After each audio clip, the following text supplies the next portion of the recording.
हम गुंजन चौधरी मैथिली गुंजन चैनल पर समस्त मिथिलावासी के प्रणाम करै छी। आइ हम एकटा माँ भगवती के समदाउन गीत लऽ कऽ उपस्थित छी। एहि गीत के रचना केने छथिन आदरणीय मणिकांत झा जी। तहन सुनल जाओ अपने सब। माँ के विदाई सुनी आत्मा हराए, आत्मा हराए, फाटी रहला अछि कोढ़, फाटी रहला अछि कोढ़। जखने सुनलहुँ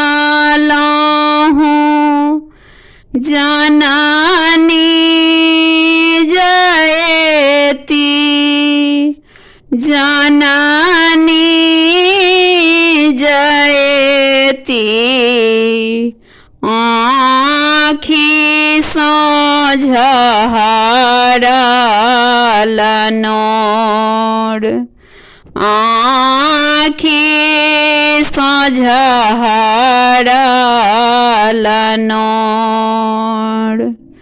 माँ के बिना आब कोना विधि रहबै, कोना विधि रहबै, सोचताहि गड़ाब कोढ़, सोचताहि गड़ाब कोढ़। आचर तर माई झाँपी कऽ राखथि, झाँपी कऽ राखथि, आब के करत संगोर, आब के करत संगोर। भरि नवरात्रा उत्सव लागए, उत्सव लागए,